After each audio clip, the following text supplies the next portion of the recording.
Ward member, సర్పంచి, MPTC, ZPTC, councillor, corporator, mayor, municipal chairman, ZP chairman, MLA, MP, MLC, మంత్రి, ముఖ్యమంత్రి, ప్రధానమంత్రి. ఇక ఈ కమిటీ చైర్మన్, ఆ కమిటీ అధ్యక్షుడు, గుడి కమిటీ, బడి కమిటీ, యూత్ కమిటీ, మహిళా సంఘం, రైతు సంఘం, కార్మిక సంఘం, ఆటోల సంఘం, డ్రైవర్ల యూనియన్, లేబర్ యూనియన్ అని ప్రతి ఒక్కటి ఉంటాయి. ఎలక్షన్లు పెడతారు. ఎందుకు? ఎవ్వల తిప్పలు వాళ్ళు తీరుస్తానికి, అవసరమైతే కొట్లాడటానికి. మరి విద్యార్థులకు ఎందుకు ఉండొద్దుల్లా? విద్యార్థి సంఘాల ఎలక్షన్ పెట్టాలని జంగు సురువైనట్టే.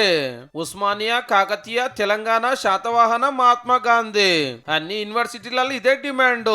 మొన్న విద్యా కమిషన్ సీఎం సార్కి ఇచ్చిన సిఫార్సులలో ఇది కూడా ఉన్నది. మళ్ళా ప్రభుత్వంలో ప్రశ్నించడం కోసం, యువ నాయకులు తయారడం కోసం ఒక యూనివర్సిటీ ఉపయోగపడుతుంది. సెంట్రల్ యూనివర్సిటీలలో ఇఫ్లు కానీ, లేకపోతే హెచ్సియు కానీ, లేకపోతే జేఎన్యూ కానీ ఏ విధంగానైతే ఎలక్షన్ నిర్వహిస్తారో అదే విధంగా తెలంగాణ రాష్ట్రంలో ఉన్నటువంటి అన్ని యూనివర్సిటీలలో విద్యా సంస్థలు ఎలక్షన్ నిర్వహించాలని ఉన్నటువంటి ఇఫ్లులో ఉన్నవి, సెంట్రల్ యూనివర్సిటీలో ఉన్నాయి. ఆ విద్యార్థులు ఒక మాట మాట్లాడుతూ ఈరోజు ప్రపంచం మొత్తం వింటాంది. అంటే అంత చైతన్యవంతం కావడానికి కారణం ఏంటంటే విద్యార్థి సంఘ ఎన్నికలు.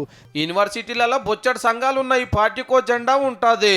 హాస్టళ్లలో బువ్వ లేకుంటే, సవలతులు జాలకుంటే, ఏదైనా తిప్పలుంటే వీసీలను ఎవరు కలవాలి, ఎవరు కొట్లాడాలనేది లేకుండా అయ్యింది. ఎవల కాలే పెత్తనం చేయబోతే సంఘాలకు పడిరాక అదొక లొల్లి కాబట్టి. ఇట్లా కాకుండా ఎలక్షన్ పెడితే గల్ల గెలిచిన వాళ్ళే అంతా చూసుకుంటారు. ఇక యూనివర్సిటీల స్థాయిలో ఉన్నటువంటి సమస్యలను వెలికి తీసి ఇలా పలానా యూనివర్సిటీకి ముఖ్యమంత్రి వస్తే ఒక రిప్రజెంటేషన్ చేసే అధికారం ఆ విద్యార్థి సంఘ నాయకుడు ఎన్నికైనటువంటి సంఘానికి వారికి అవకాశం ఉంటుంది. కాబట్టి దేశంలో చాలా యూనివర్సిటీలలో ఇట్లనే నడుస్తుంది. అప్పట్లో మనకడగిన పెట్టేది కానీ కొట్లాటలు అవుతున్నాయని ఎన్టీ రామారావు జమానాల్లో ఆపేస్తే ఇంతవరకు మళ్ళా సప్పులు లేదు.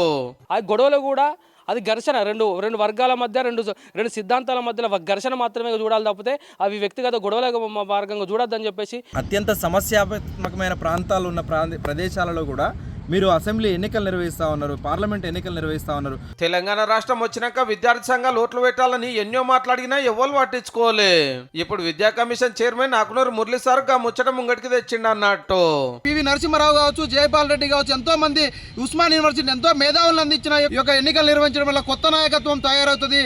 ఓట్లు పెట్టాలని ప్రతి ఒక్క స్టూడెంట్ యూనియన్ అడుగుతుంది. మరి సర్కార్ ఏం చేస్తుందో చూడాలి.